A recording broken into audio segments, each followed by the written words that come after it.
Kadırlуу калайык калк, биз бүгүн Жогорку Кеңештин 7-чи чакырылышы парламент Кыргыз тарыхында тарых жараттык деп айтсам жаңылышпаймын. Бул чынында тарых, анткени ушул күнгө чейин биз эгемендүүлүк алган жылдардан бери парламент эч качан өзүн өзү таркаткан эмес. 1994 жылы ошол кездеги президенттин жарлыгы менен парламент таркаган. Андан соң 2007 жылы президенттин жарлыгы менен парламент таратылган мөөнөтүнөн мурда. Андан соң 2010 жылы убактылуу өкмөттүн декрети менен мөөнөтүнөн мурда парламент таратылган. Соңку азыркы аракеттеги баш мыйзамга ылайык мамлекет башчысында андай укуктар каралган эмес парламентти таратууга.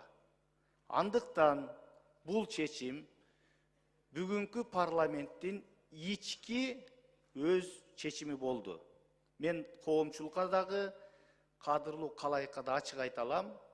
Биздин бул чечимибизге, биздин бул кадамыбызга эч кандай сырткы күчтөр, президент же анын администрациясы, министрлер кабинети же башка бир укук коргоо органдары аралашкан жок.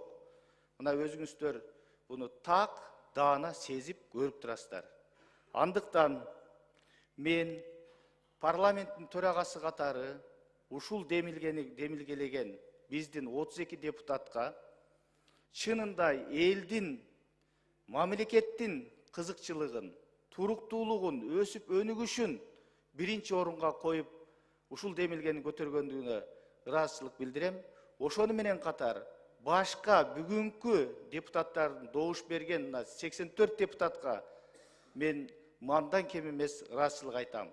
Анткени эгерде биз жеке өзүбүздүн кызыкчылыгыбызды ойлосок, дагы биздин толук бир жыл отурууга убактыбыз дагы, мүмкүнчүлүгүбүз дагы жетмек. Бирок ушул жердеги биздин депутаттар өз кызыкчылыгынан мамлекеттин кызыкчылыгын жогору койду, кое алды. Бирок тилекке каршы бүгүнкү күндө коомчулукта айрым терс пикирлер, ушундай жакшы кадамды, жакшы ниетти, жакшы тилекти да башка жака буруп аткан күчтөргө мен абдан таң калам.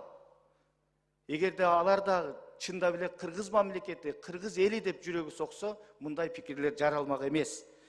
Жогорку Кеңештин 7-чи чакырылышы бүгүнкү күндө 4 жыл ичинде өтө маанилүү мыйзам долбоорлорун кабыл алды. Албетте бул эзелтен чечилбей келе жаткан чек ара маселелери, кошуналар Өзбекстан, Тажикстан өлкөлөрү менен чек ара маселесин чечтик. Эчен жылдан бери айтылып, бирок ишке ашпай жаткан эң чоң долбоорлордун бири болгон бүгүнкү күндө Кытай, Кыргызстан, Өзбекстан темир жолунун макулдашуусун бекитип бердик. Ошол эле учурда улуттун азыгы, жүрөгү болгон мамлекеттик тил боюнча мыйзамды кабыл алдык, конституциялык мыйзамды. Бул дагы чоң эрдик. Урматтуу депутаттар, андан сырткары мынакей өлкөбүздө жүргөн аймактык административдик реформаны кабыл алып бердик. Экономикалык мыйзамдар боюнча мунапысты кабыл алып бердик.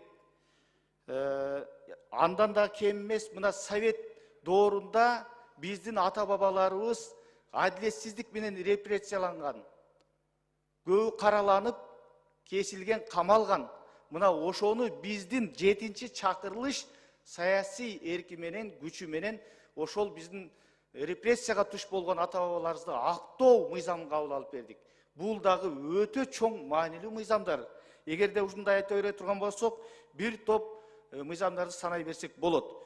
Эми, урматтуу депутаттар, шайлоо боюнча айта турган болсок, ушул жерде отурган 90 депутаттын ошондой эле баш мыйзамда көрсөтүлгөн, андан сырткары шайлоолор боюнча конституциялык мыйзамда көрсөтүлгөн бардык ченемдерге туура келсе, айрым мыйзамдарда бөгөттөр бар билесиздер. Ал мурда кийин Ички иштер министрлигинин тизмесинде каттоосунда кылмыш дүйнөсүнө байланышкан адамдар болсо, алар кое албайт. Биз ал мыйзамды кабыл алдык. Ошол эле учурда коррупциялык, жемкорлук иштерге айыпталып, бирок сот чечими, актоо чечими жок, айыппул төлөп же башка жагдайлар менен кыскартылган кылмыш иши бар жарандар кое албайт.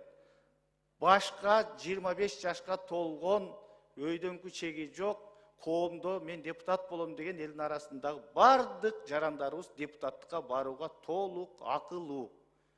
Андыктан мына биз 21-жылы өткөн ушул парламенттик шайлоону 7-чакырылышты таза өткөргөнгө мына бүгүнкү президентибиз урматтуу Садыр Нуркожо уулу, ошондой эле Камчыбек Кыдырша уулу мына ушулар чоң аракетти көрүштү. Ошонун натыйжасында шайлоо таза өткөн.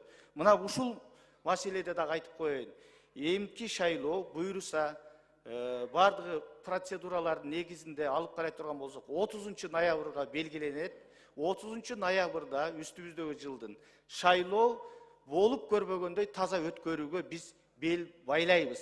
Буга барыбыз аракет кылышыбыз керек. Эч качан жарандардын, шайлоочулардын добушун мурдагыдай жол менен алдоо, сатып алуу, күч көрсөтүү менен эмес, чыныгы өзүбүздүн позицияларыбыз менен, программаларыбыз менен элдин добушуна ээ болушубуз керек. Бул бир. Экинчиси, урматтуу депутаттар, ошондой добуш берүүдө, добуш сатып алуу, ар кандай мыйзамдан сырт аракеттер болсо катуу жазаланат, жазага кириптер болот. Анан дагы маанилүү маселе. Мына азыр айтып атышат, президенттин батасын алыптыр, генералдын батасын алыптыр, төраганын батасын алыптыр деп ушундай сөздөр болот. Бул сөздөрдүн баары калп жалган. Президент да эч кимге бата бербейт, төрага да бербейт, урматтуу генералыбыз да бербейт. Батаны эл берет. Элдин алдына баралы. Эл берсин батаны. Ошондуктан мындай сөздөрдүн бардыгы чындыкка кошпогон ушак, айың сөздөр. Ошон үчүн биз өткөндөн сабак алып, бирөөнү сүрөп, бир талапкерди же бир талапкерге атайла бут тосуп, анан шайлоонун жыйынтыгын ызычуу менен же дагы бир саясий кырдаал менен коштогубуз келбейт. Бүгүнкү бийлик таза, адилет шайлоону көздөйт. Мен урматтуу президентибиз менен дагы, урматтуу генералыбыз менен дагы ушул маселени талкууладык. Эч кандай бирөөгө сүрөө болбойт, бирөөгө бут тосуу болбойт. Буна кыргыз элине, кыргыз жарандарына, шайлоочуларга мен бийик парламент трибунасынан ачык айткым келет.